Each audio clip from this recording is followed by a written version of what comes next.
Allahumma salli wa sallim ala Sayyidina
Sallu ala Nabi Muhammad.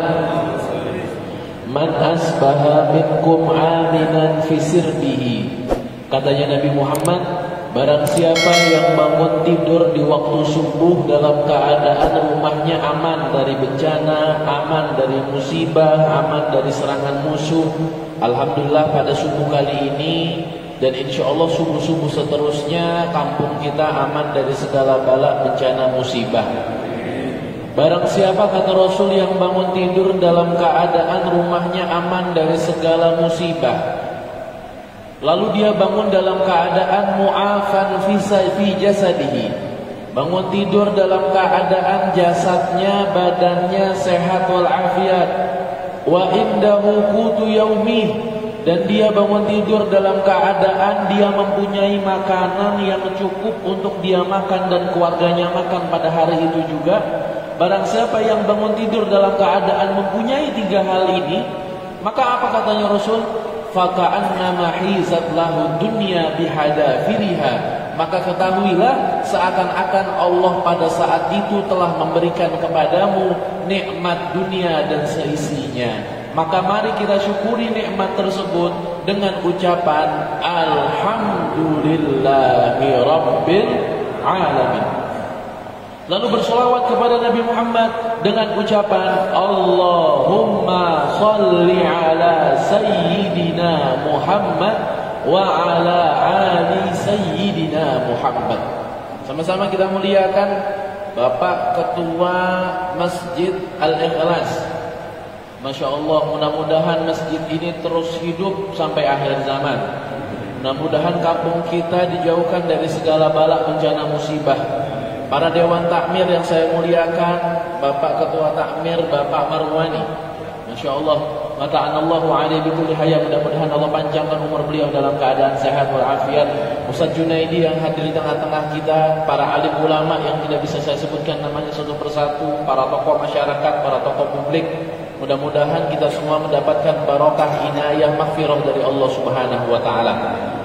Katanya Nabi Muhammad, "Man shalla subhi fil jamaah," barang siapa yang salat subuh dalam keadaan berjamaah, maka ketahuilah faka'annama qama laila kullah, maka dia seakan-akan pahalanya dia sama seperti dia telah melaksanakan sholat semalam suntuk.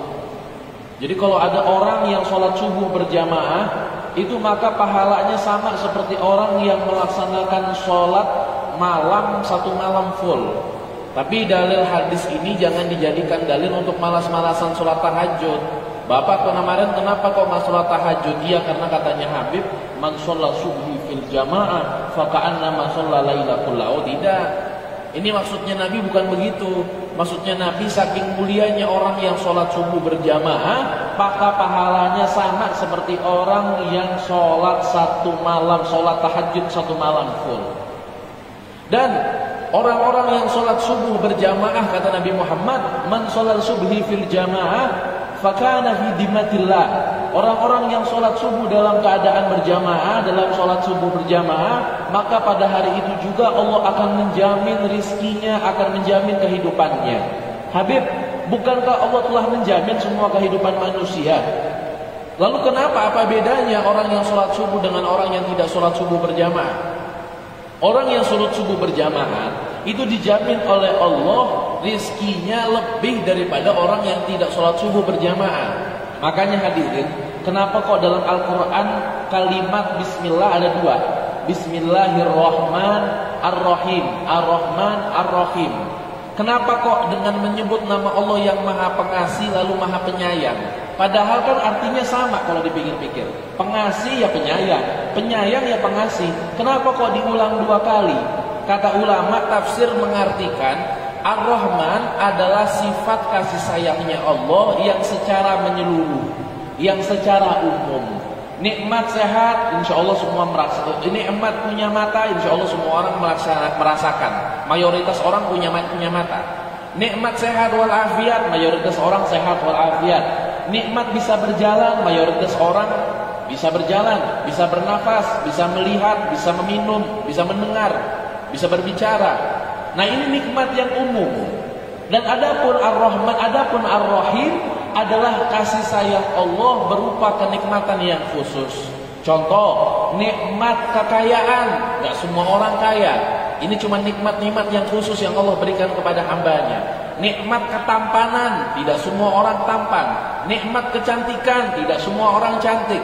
Ini nikmat yang dikhususkan oleh Allah. Nah, ketika ada kenikmatan yang dikhususkan, itu bermakna namanya nikmat Ar-Rahim, nikmat yang Allah khususkan kepada hambanya.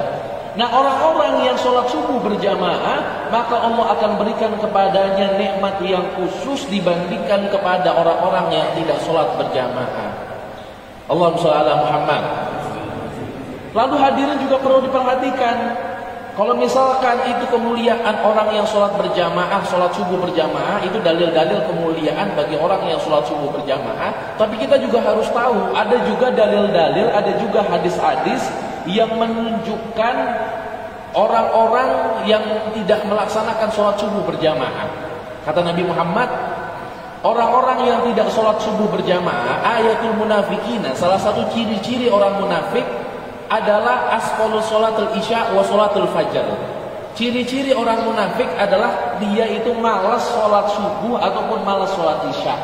Kalau ada orang kok malas sholat subuh, malas sholat isyanya, sholat subuhnya malas, nah ini sudah, na'udzubillah min dzalik, mungkin bisa jadi sudah termasuk ciri-ciri orang munafik.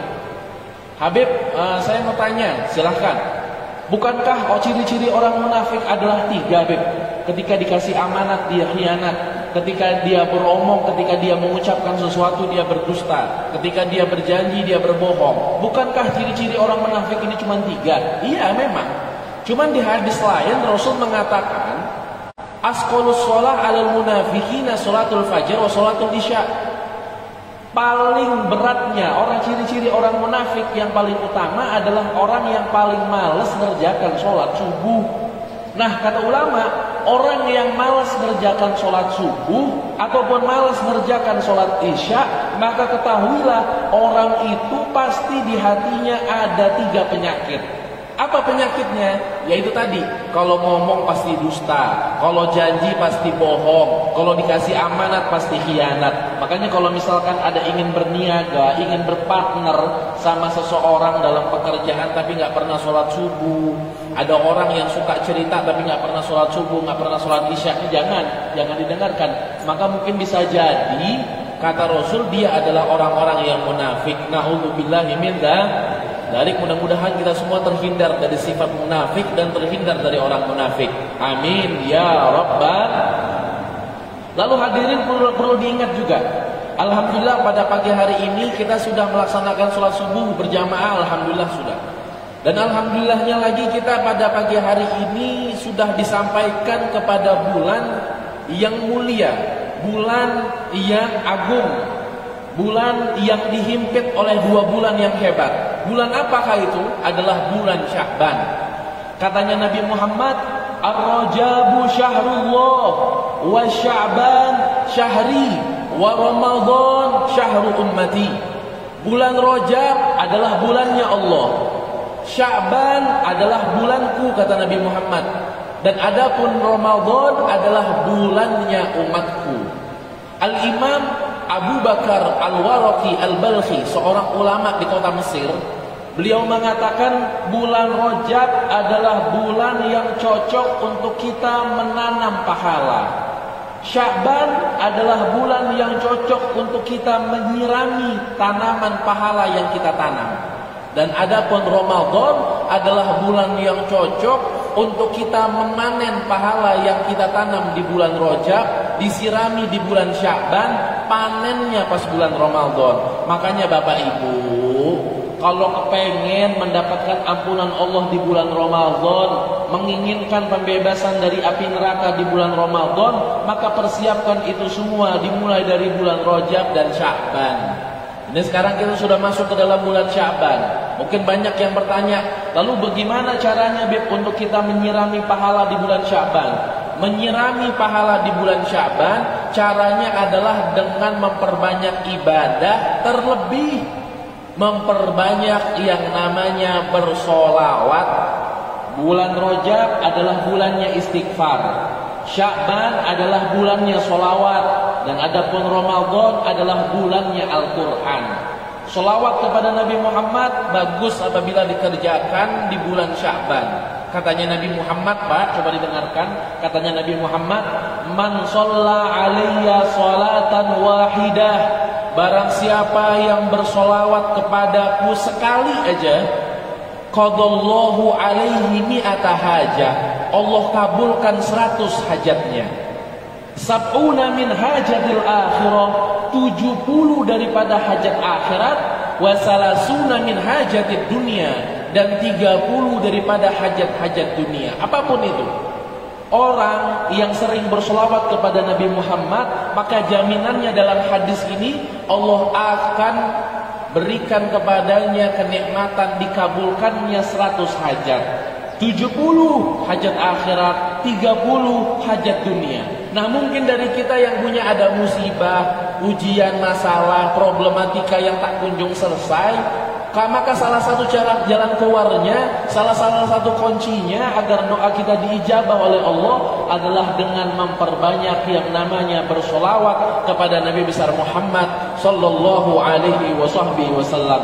Ketika Isra Mi'raj, sebelum Nabi berangkat ke langit ke-7, sebelum Nabi Muhammad sampai ke langit ke-7, beliau sempat melihat ada satu orang yang wajahnya bersinar dan badannya terang benderang. Nabi Muhammad pun bertanya kepada malaikat Jibril, ya Jibril, siapa itu kok wajahnya terang sekali?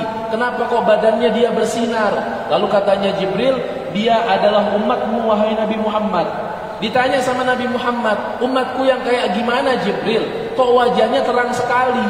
Lalu katanya Jibril, dia adalah umatmu yang senantiasa melaksanakan 3 hal. Apa aja? Yang pertama, orang tersebut adalah orang yang mulutnya, lisannya tidak pernah kosong, tidak pernah sepi daripada yang namanya berzikir kepada Allah Subhanahu wa taala, bersolawat kepada Nabi Muhammad SAW. Berzikir kepada Allah, bersolawat kepada Nabi Muhammad, bagus dilaksanakan di bulan-bulan yang mulia ini hadirin. Bulan Rajab adalah bulan istighfar. Mudah-mudahan kita semua dipanjangkan umurnya hingga sampai ke bulan Rajab tahun depan. Bulan Rajab adalah bulannya istighfar. Satu kali istighfar yang kita baca itu dapat menghapuskan 70 dosa yang ada di dalam diri kita. Makanya bapak-bapak, ibu-ibu, kita tuh kadang kalau lagi silaturahmi ke tempatnya, ke rumahnya kiai, silaturahmi ke rumahnya ustadz, silaturahmi ke rumahnya ulama, itu kadang-kadang kita tuh suka refleks ngomong sendiri. Ustadz, tolong doakan saya. Kiai, tolong doain saya. Kenapa kok suka refleks ngomong kayak gitu? Karena di hati kecil kita tuh ada keyakinan orang itu semakin sedikit dosanya, semakin cepat diijabah doanya. Semakin banyak istighfar yang kita baca, semakin besar juga kemungkinan Allah ijabah segala doa-doa kita. Makanya Pak, ada satu ulama yang sangat terkenal dan sangat fenomenal, namanya Al-Imam Ahmad bin Hanbal. Al-Imam Ahmad bin Hanbal adalah beliau ketua madhab Hambali.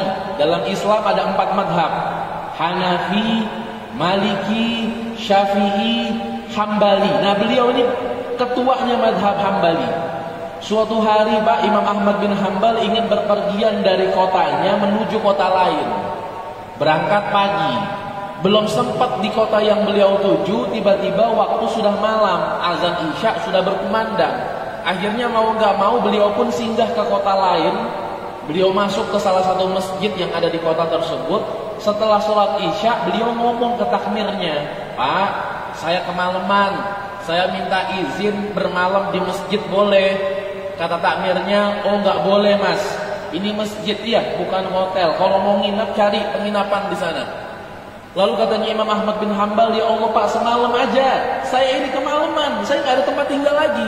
Lalu katanya ini takmir, "Nggak bisa, tetap keluar dari masjid." Akhirnya pun dia keluar hadirin. Akhirnya Imam Ahmad bin Hanbal pun keluar dari masjid.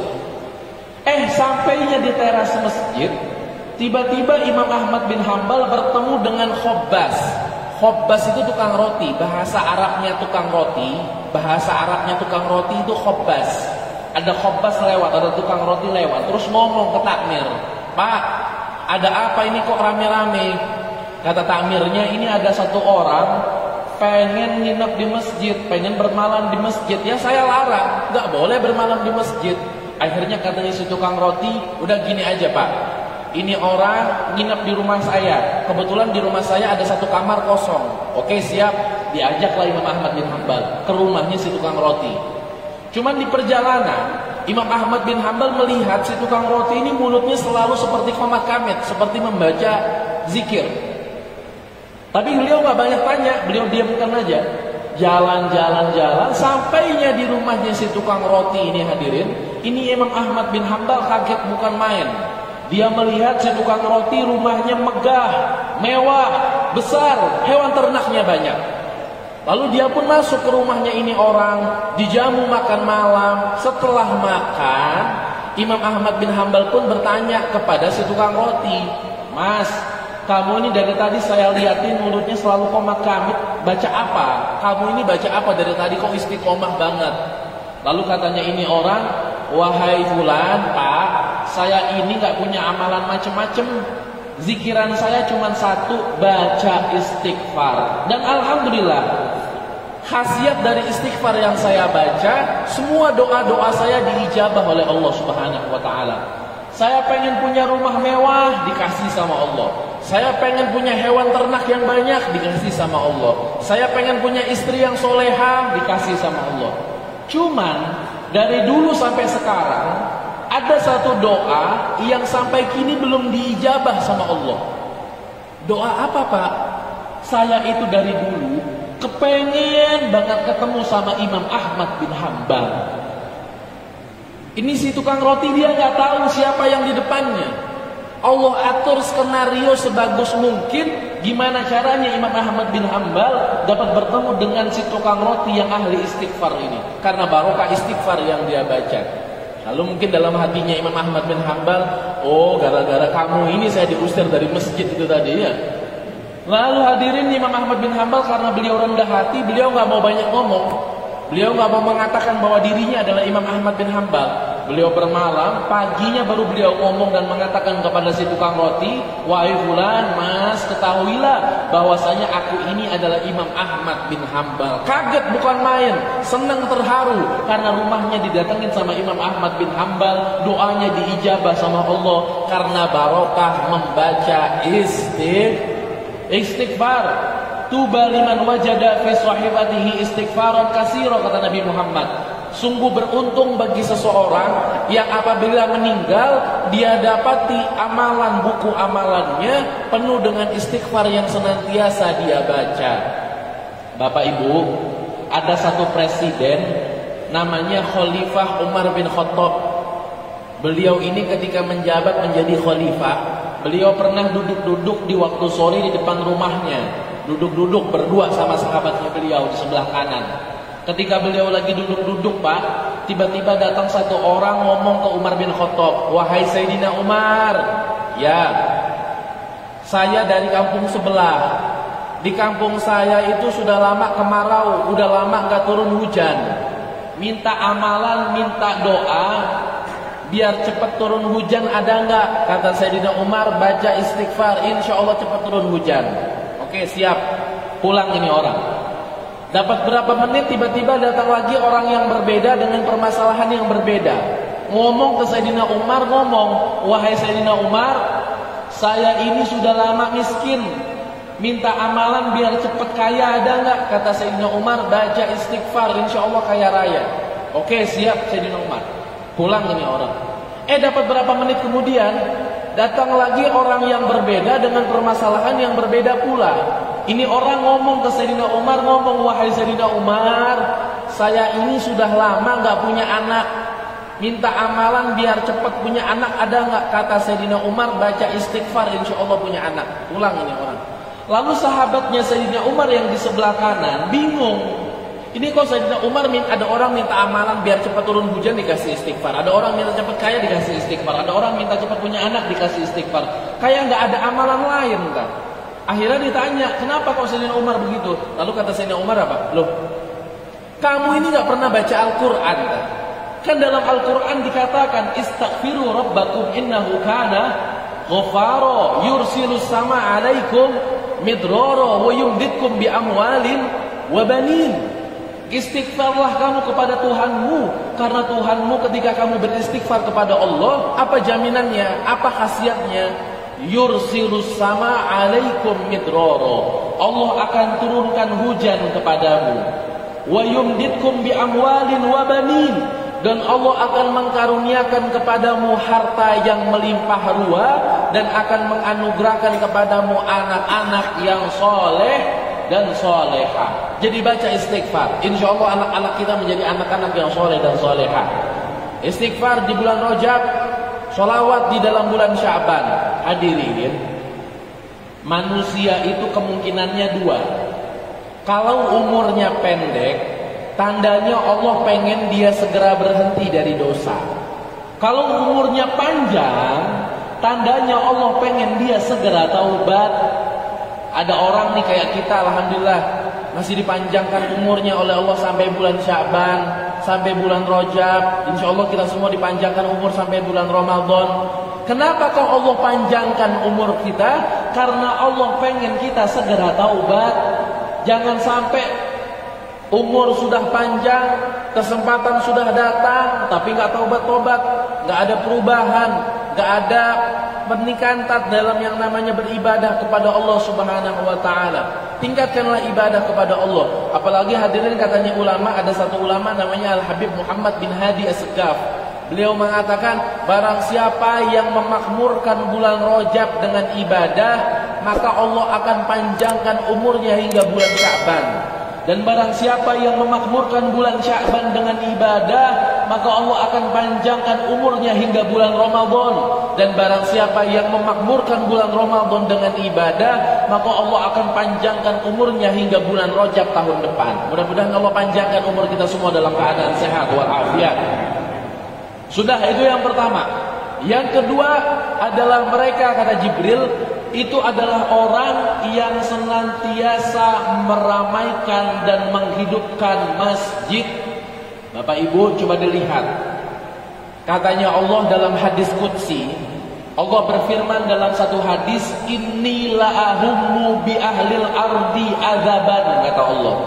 Aku itu pengen banget nurunkan musibah di muka bumi ini, tapi aku gak jadi nurunkan musibah ketika aku melihat ila umari baiti, ketika aku melihat orang-orang yang meramaikan tempat ibadahku.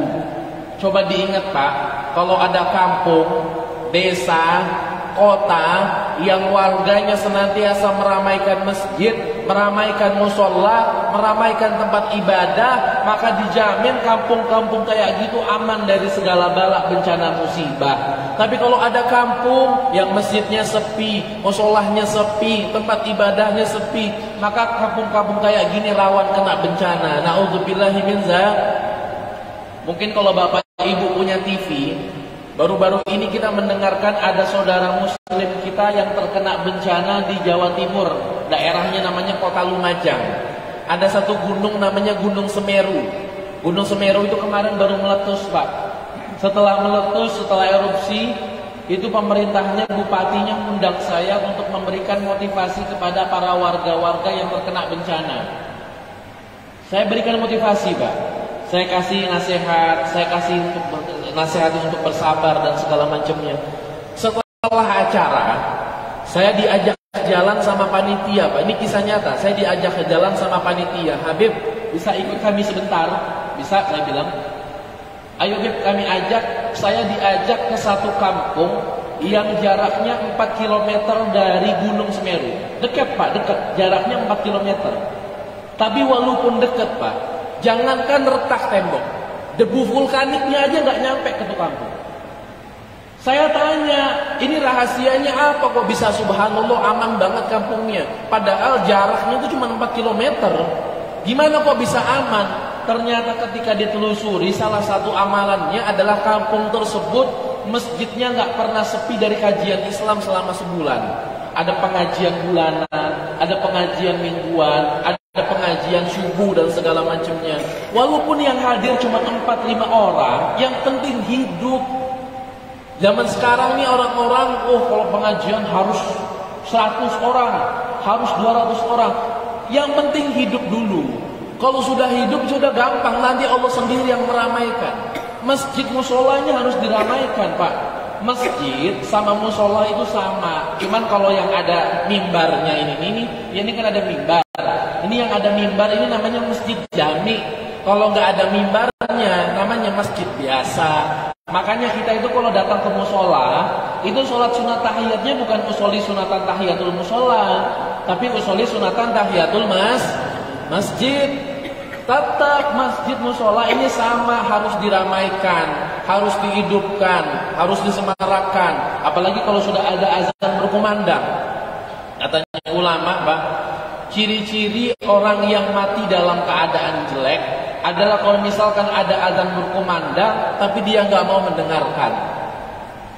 Di Masjid Al-Ikhlas ada azan berkumandang hayya 'alas shalah, taruh HP, matikan TV, tinggalkan. Kenapa? Karena orang-orang yang mendahulukan panggilan Allah, mendahulukan syariat Allah, maka Allah akan dahulukan segala doa-doanya dibandingkan para hamba-hamba yang lainnya. Dalam hadis dikatakan, ihfadillaha yahfadka wa ihfadillah tajidhu tujahak. Jagalah Allah, maka Allah akan menjagamu. Dan ketika engkau menjaga Allah, maka Allah akan jamin Allah ada di hadapanmu ketika kamu dalam keadaan yang susah, dalam keadaan yang sulit. Umat Islam itu Pak, kalau kompak, kalau patuh dengan syariat Islam, maka agama Islam itu akan harum. Zaman sekarang ini mohon maaf, masjid itu mungkin alhamdulillah masjid kita ini berwibawa, masjid kita ini hebat. Tapi banyak beberapa masjid di luar sana yang udah gak punya lagi yang namanya wibawa. Dulu zaman dulu ada perempuan pakai celana pendek gak berani lewat depan masjid Pak. Zaman sekarang orang-orang ngomong porno di dalam masjid, ada yang mesum di dalam masjid dan segala macamnya. Na'udzubillah min dzalik. Zaman sekarang masjid sama pos kamling hampir sama. Dibuat duduk-duduk, dibuat tiduran, bukan dibuat iktikaf, bukan dibuat lagi, nggak lagi berwibawa masjid. Hampir sekarang ini banyak masjid-masjid yang nggak lagi berwibawa, yang lagi nggak ada pandangan dalam orang-orang itu memandang remeh dari yang namanya masjid. Padahal masjid ini adalah tempat paling aman di muka bumi ini. Pak, saya mau tanya, tolong jawab yang keras. Kalau ada gempa, musibah, tsunami, gunung meletus, saya mau tanya, yang muslim, yang nggak muslim, yang sholat, yang nggak sholat, yang kafir, yang nggak kafir, larinya kemana? Masjid. Walaupun nggak pernah sholat di masjid tuh dia, tapi kalau ada tsunami, dia larinya pasti ke masjid. Karena di hati kecilnya ada keyakinan bahwasanya masjid adalah tempat paling aman di muka bumi ini. Dan di dalam hadis pun dikatakan ahabbul biladi ilallahi masajiduha. Bangunan yang paling Allah cintai di muka bumi ini adalah masjid. Makanya ketika Isra Mi'raj, Nabi Muhammad itu nggak langsung berangkat ke langit ketujuh. Isra itu artinya perjalanan malam, Mi'raj artinya tanggal. Dalam bahasa Arab itu, dalam bahasa Arab bakunya itu sebetulnya Isra itu perjalanan malam. Beliau itu jalan dari Madinah ke Mekah, terus ke Baitul ke Aqsa. Itu beliau itu singgah. Kenapa kok yang menjadi terminalnya itu masjid? Karena memang ahabul bilad ilallah masajiduha. Bangunan yang paling Allah cintai di muka bumi ini adalah masjid. Dan orang yang meramaikan masjid maka akan dicintai oleh Allah Subhanahu wa ta'ala. Alhamdulillah. Ada satu presiden, ada satu khalifah namanya Sayyidina Umar ada namanya Sayyidina Ali ibn Abi Thalib. Sayyidina Ali bin Abi Thalib ketika beliau menjabat menjadi khalifah, ketika beliau menjabat menjadi seorang pemimpin, beliau ini pernah jalan di waktu sore Pak. Beliau lagi jalan, tiba-tiba beliau melihat baju perangnya beliau ada di rumahnya orang, di perkarangan rumahnya orang. Diketok sama Sayyidina Ali, wahai fulan, saya mau tanya, ini baju perangku ada di rumahnya kamu. Ini kan baju perang saya, kata Sayyidina Ali. Lalu katanya ini orang, katanya yang punya rumah, ternyata yang punya rumah ini orang Yahudi. Katanya yang punya rumah apa? Wahai Sayyidina Ali, sebagaimana kamu tahu ini baju perang di rumah saya, ya berarti punya saya, nggak mungkin punya kamu. Lalu kata Sayyidina Ali, loh enggak, ini punya saya, ini ada bekasnya, ini ada lubangnya, ini ada baretnya. Hafal Sayyidina Ali. Tapi katanya ini orang tetap ngotot, dia kekeh, dia nggak bisa, dia bilang ini punya saya, katanya si Yahudi ini. Hadirin, di dalam kisah ini, dalam cerita yang akan saya ceritakan ini, nanti ujungnya si Yahudi ini bakal masuk Islam. Dan ketahuilah kata Nabi Muhammad, kalau ada 12 orang Yahudi masuk ke dalam Islam, maka seluruh Yahudi di muka bumi ini pasti bakal masuk Islam. Karena saking nggak mungkinnya. Orang Yahudi itu agama turun-menurun mereka. Mereka nggak mungkin berpaling sama kakek moyangnya, itu sulit banget mereka ini. Nah ini dalam kisah ini si Yahudi bakal masuk Islam. Suatu hari, lalu si Sayyidina Ali mengatakan kepada ini hal pertama yang bikin si Yahudi pengen masuk Islam. Katanya Sayyidina Ali bin Abi Thalib, wahai Yahudi, mari kita selesaikan permasalahan ini di persidangan. Ini pertama yang bikin dia pengen masuk Islam. Khalifah, presiden Islam di negeri Islam lawan rakyat kecil kafir lagi. Harusnya bisa aja dong kalau misalkan Sayyidina Ali langsung ambil ini baju. Beliau ini pemimpin, beliau ini khalifah. Cuman beliau bilang, ayo kita selesaikan di persidangan. Karena patuhnya beliau dalam syariat Islam ini. Beliau nggak mau melenceng dalam syariat. Lalu beliau pun ikut mereka ini berjalan. Sampainya di persidangan hadirin, katanya hakim ini, yang jadi hakim namanya surat Al-Qadhi. Katanya hakim, wahai Sayyidina Ali, wahai Khalifah, silahkan. Maksudnya silahkan mengantri. Ini hal kedua yang bikin si Yahudi pengen masuk Islam. Presiden, khalifah, pemimpin diperintahkan sama bawahannya nurut karena patuh dengan syariat Islam. Akhirnya sampainya di depan si hakim, sudah berjalan waktu sampai di depannya si hakim. Hakim ini pun nanya ke Sayyidina Ali, wahai khalifah, ada apa kok sore-sore datang ke persidangan? Lalu katanya khalifah, katanya Sayyidina Ali, ini loh, saya ini tadi itu lagi jalan, tiba-tiba saya ngelihat baju perang saya di rumahnya ini orang. Saya yakin baju perang ini punya saya. Lalu katanya hakim, ada nggak saksinya? Kalau ada saksi berarti ini punya kamu. Katanya Sayyidina Ali, nggak ada yang tahu baju perang ini milik saya kecuali 3 orang. Siapa? Istriku Fatimah dan kedua anakku Hasan dan Husain. Cuman 3 ini aja. Lalu katanya hakim, wahai khalifah, anak gak bisa jadi saksi buat orang tuanya karena bakal saling bela-belaan itu nanti. Dan juga perempuan itu bandingannya 4 perempuan, bandingannya 2 laki-laki. Dan kamu cuma punya 1 perempuan, ada 3 perempuan lainnya nggak? Katanya nggak ada. Ya udah, mau nggak mau. Lalu katanya hakim, wahai khalifah, wahai Sayyidina Ali, dengan ini aku putuskan baju perang ini milik si Yahudi. Selesai. Ditutup persidangan. Lalu keluarlah mereka, ini kafaratul majlis, keluarlah Sayyidina Ali sama hakim ini keluar dari persidangan, dan si Yahudi ini masih duduk, dia pelangak-pelongok, kebingungan dia. Ini baju perang kok jadi milik saya, kata dia. Akhirnya ketika dia melihat Sayyidina Ali dan khalifah ini keluar, langsung si Yahudi berlari keluar dari persidangan, menghampiri Sayyidina Ali dan mengatakan, wahai khalifah, apakah baju perang ini jadi milik saya? Lalu katanya Sayyidina Ali, betul, baju perang itu jadi milik kamu, walaupun saya yakin itu punya saya. Wahai hakim, apakah baju perang ini jadi milik saya? Katanya hakim, betul, baju perang ini jadi milikmu. Lalu katanya si Yahudi ini hadirin, wahai khalifah, asyhadu an la ilaha illallah wa asyhadu anna Muhammadar Rasulullah. Bingung Sayyidina Ali, kenapa kok tiba-tiba masuk Islam? Katanya Sayyidina Ali, kenapa kok kamu tiba-tiba masuk Islam? Lalu katanya si Yahudi, wahai khalifah, demi Allah, ini baju perang kamu yang saya curi 2 hari lalu. Aku masuk ke dalam Islam karena patuhnya kamu dengan syariat Islam. Berwibawa, Islamnya itu jadi berwibawa. Ada pandangan orang non muslim, orang-orang ataupun orang yang memusuhi Islam tuh jadi senang melihatnya. Nah zaman kita sekarang, ya Allah, organisasi satu sama organisasi satu saling bermusuhan, saling cuman berbeda antara NU Muhammadiyah. Kalau dia sholat subuhnya pakai kunut, saya nggak pakai kunut, saling bermusuhan. Jangan sampai gara-gara perbedaan kita bermusuhan. Jangan sampai gara-gara perbedaan kita jadi berpecah belah. Jangan. Contoh nih Pak, tangan kanan sama tangan kiri beda, tapi akur tapi beda. Tangan kiri kalau gatel yang garuk tangan kanan. Nggak mungkin kalau tangan kiri gatel terus tangan kanan ngomong, ente garuk aja sendiri, nggak ada tuh. Akur tapi beda. Jangan cuma gara-gara perbedaan, gara-gara cuma berbeda organisasi, berbeda yang namanya pemahaman, berbeda yang namanya pemahaman, berbeda guru dan segala macamnya, akhirnya jadi terpecah belah. Jangan, jagalah persatuan. Dengannya insya Allah utuhkan agama Islam kita di dalam diri kita, dan Allah masukkan kita semua di dalam surganya Allah Subhanahu wa taala. Amin ya rabbal. Hasbunallah wa ni'mal wakil.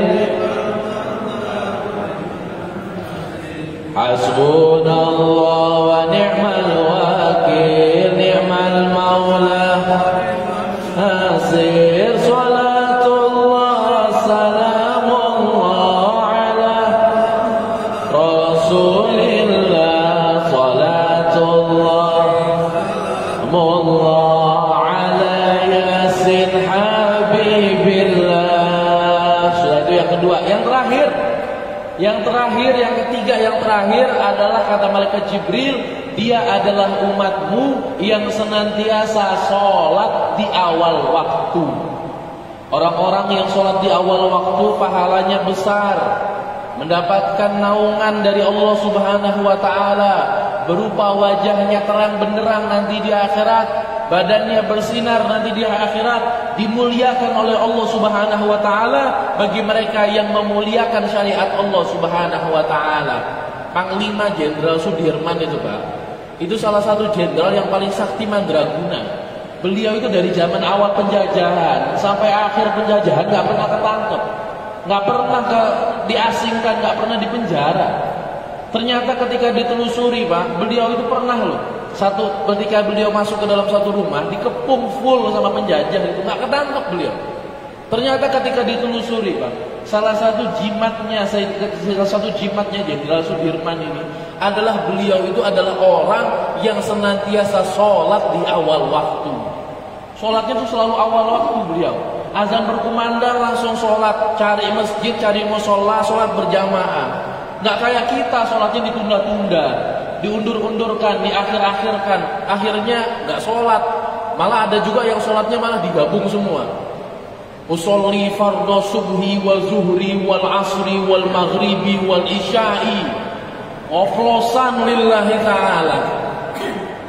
Na'udzubillahi min dzalik. Jangan suka undur-undurkan sholat. Katanya Imam Ahmad bin Hanbal, orang yang meninggalkan sholat secara malas, maka hukumnya telah kafir secara terang-terangan. Orang yang meninggalkan sholat secara malas saja tuh, hukumnya telah kafir secara terang-terangan. Nah, adapun orang-orang yang meninggalkan sholat secara sengaja, ya Allah, sampean ini mau nakal-nakal kayak gimana, mau bandel kayak gimana, mau bajingan kayak gimana, jangan pernah coba-coba tinggalkan yang namanya sholat. Barometer orang dikatakan Islam atau tidak, Muslim atau bukan, itu dengan sholatnya. Kalau ada orang ngaku Islam tapi nggak pernah sholat, ya namanya bukan Islam. Kalau ada orang, Habib, di kampung saya nih, misalkan ada orang nanya, Habib, di kampung saya ada seorang ustadz, seorang ulama, ceramahnya enak, pengajiannya mantap, tapi nggak pernah sholat, Habib, gimana? Ya namanya bukan ustadz, itu namanya, bukan ulama. Karena barometernya orang itu dikatakan baik atau tidak ya dengan sholatnya itu sudah. Kalau nggak sholat ya nggak baik sudah. Walaupun dia ini senang sodako, senang apa dan segala macam, karena percuma nanti di akhirat yang pertama kali ditanya sama Allah tuh sholatnya dulu. Kalau sholatnya benar semuanya benar. Kalau nggak benar sholatnya ya udah nggak benar semuanya. Jangan sampai coba-coba tinggalkan sholat ini, hadirin. Katanya Syekh Abdul Qadir Al-Jailani, Sultanul Aulia, rajanya para wali, yang ngomong. Katanya Syekh Abdul Qadir Al-Jailani, tir ilal haq bi kitabin wa sunnah. Terbanglah menuju Allah dengan sayap-sayap Al-Quran dan hadisnya Nabi Muhammad SAW. Kalau ada orang yang sudah berani keluar dari Al-Quran dan sudah berani keluar dari hadis, sudah berani keluar dari syariat Islam, maka jangan coba-coba panggil dia ustadz, ulama, kiai dan semacamnya. Karena berani-berani tinggalkan yang namanya sholat. Apalagi orang-orang yang meremehkan sholat, yang dengan sengaja nggak mau yang namanya sholat dan segala macamnya. Dan juga sholat itu juga harus diperhatikan. Sholat itu, Pak, pelan-pelan. Saya kan tinggal di Jombang nih, Pak. Saya tinggal di Jombang. Di Jombang itu yang karena masuk TV itu loh, Pak, yang ada orang sholat taraweh 23 rakaat 5 menit. Nah itu di Jombang, Pak. Di Jombang itu. Nah ini orang ini saya tanya, kiainya pernah saya datengin itu, Pak. Saya datengin, Pak Yai, kamu ini kenapa? Kok sampean ini kenapa kok sholatnya cepet-cepet kayak gini? Katanya dia apa? Loh, saya ini Beb sholat tarawih cepet-cepet biar bisa memanggil anak-anak muda. Anak-anak muda tuh biar pada mau sholat tarawih. Yo tak kampleng, tak bilang yo sama aja nggak sah, Pak. Walaupun mereka ini semua ke masjid, itu tetap nggak sah malah sholatnya. Allah Akbar, Allah Akbar. Ya nggak sah. Sholat itu pelan-pelan, sama kayak doa. Doa itu kalau pengen cepat diijabah, ya pelan-pelan. Jangan cepat-cepat. Allah maghfir lil mu'minin wal muslimat al-hayyin. Jangan cepat-cepat. Doa itu pelan-pelan. Saya kasih gambaran. Ada anak kecil, umur 10 tahun, minta duit sama bapaknya. Pak, saya minta duit 5.000 buat beli bakso. Baksonya di depan, saya lagi lapar. Ngomongnya pelan-pelan. Kira-kira dikasih nggak sama bapaknya? Dikasih. Coba kalau ngomongnya kenceng-kenceng, Pak minta duit 5.000 beli bakso, baksonya lagi depan, saya lagi lapar, baksonya lagi dikampleng sama bapaknya nih, ditampar sama bapaknya ya. Pelan-pelan ngomongnya itu pelan-pelan. Begitu juga dalam Doa kalau pengen cepat diijabah, salah satunya adalah beradablah ketika berdoa. Dan yang kedua, senantiasalah menghadirkan sholawat. Nah ini perlu diingat Bapak Ibu. Katanya ulama, ad-du'a'u yukhbas bainas sama'i wal ard. Doa itu akan tertahan di antara langit dan bumi, gak bakal nyampe ke Allah kalau kita belum memulai dengan sholawat dan tidak mengakhiri dengan sholawat. Makanya kalau doa itu diawali Allahumma sholli ala sayyidina Muhammad wa ala ali sayyidina Muhammad, dan diakhiri dengan Allahumma sholli ala sayyidina Muhammad wa ala ali sayyidina Muhammad. Tetap dimulai dengan sholawat dan diakhiri dengan sholawat, dan dengannya insya Allah semua doa-doa kita diijabah sama Allah Subhanahu wa taala. Segala hajat-hajat kita dikabulkan oleh Allah Subhanahu wa taala. Amin. Allahumma sholli ala sayyidina Muhammad wa ashghil zalimin imin. Allahumma sholli ala sayyidina Muhammad wa ashghil zalimin bizalimin wa akhrijna min bainihim salimin wa ala alihi wa sahbihi ajma'in. Sallallahu rabbuna ala nuril mubin Ahmad al-Mustafa sayyidil mursalin wa ala alihi wa sahbihi ajma'in. Alhamdulillah, ini hari terakhir saya di Kalimantan Barat. Saya sudah safari dakwah selama hampir 2 pekan, hampir 2 minggu. Sudah acara di hampir 30 titik, di 30 masjid dan di 30 tabligh akbar. Doakan mudah-mudahan saya senantiasa sehat walafiat. Saya doakan juga mudah-mudahan bapak-bapak, ibu-ibu panjang umur, sehat walafiat, jaya selalu, barokah selalu, panjang umur selalu, barokah selalu. Mudah-mudahan anak-anak kita menjadi anak-anak yang soleh dan solehah. Mari kita berdoa bersama. A'udzubillahi minasyaitonirrajim. Bismillahirrahmanirrahim. Alhamdulillahirabbil alamin. Allahumma shalli wa sallim ala sayyidina Muhammadin wa ala ali sayyidina Muhammad. Allahumma ya 'azima sultan, ya kadimal ihsan, ya daiman ni'am, ya kasirul jud, يا واسع العطاء يا خفي لطفي يا جميل الصنع يا حليم لا يعجل صل يا ربي على سيدنا محمد وعلى آله وسلم وارضى عن الصحابة أجمعين. اللهم لك الحمد شكرا ولك المنن فضلا وأنت ربنا حقا ونحن عبيدك رقا وأنت لم تزل لذلك أهلا. يا ميسر كل عسير ويا جابر كل قصير ويا صاحب كل فرد ويا مغني كل فقير ويا مقوي كل ضعيف ويا معمن كل مخيف. يسر علينا كل عسير فتيسر عسير عليك يسر. اللهم يا من لا يحتاج إلى البيان وتفسير حاجاتنا كثير وأنت عالم بها وخبير. اللهم إني أخاف منك وأخاف من يخاف منك وأخاف من لا يخاف منك. اللهم بحق من يخاف منك نجنا ممن لا يخاف منك. اللهم بحق سيدنا محمد اخرجنا بعينك التي لا تنام واكنفنا بكنفك الذي لا يرام وارحمنا بقدرتك علينا فلا نحلق وأنت ثقاتنا ورجاؤنا. وصلى الله على سيدنا محمد. اللهم طول عمرنا جميعا في الصحة والعافية وفي طاعة الله وفي طاعة رسول الله صلى الله عليه وسلم. اللهم ارزقنا بحسن الخاتمة يا الله بها يا الله بها يا الله بحسن الخاتمة. اللهم أنت شافي وأنت المعافي اشفي مرضانا شفاء لا يغادر سقما ولا علما في خير ولطف والعافية. اللهم يا محول الأحوال حول حالنا إلى أحسن الحال بحولك وقوتك يا عزيز متعال. اللهم إن رحمتك أوسع من ذنوبنا ومغفرتك أرجى من سيئاتنا فاغفر لنا ذنوبنا. اللهم إنا نسألك ما سعى لك عبادك ونبيك محمد صلى الله عليه وصحبه وسلم وعبادك الصالحون ونعوذ بك بما استعانك عبادك ونبيك محمد صلى الله عليه وصحبه وسلم وعبادك الصالحون الصالحون وأنت المستعان وعليك البلاء ولا حول ولا قوة إلا بالله العلي العظيم. اللهم بارك لنا في شعبان وبلغنا رمضان في الصحة والعافية وفي طاعة الله وفي طاعة رسول الله صلى الله عليه وصحبه وبارك وسلم.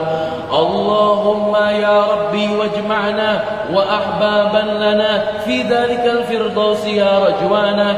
ربنا آتنا في الدنيا حسنة وفي الآخرة حسنة وقنا عذاب النار. وصلى الله على سيدنا محمد النبي الأمي وعلى آله وصحبه وسلم والحمد لله رب العالمين بكرامة الفاتحة.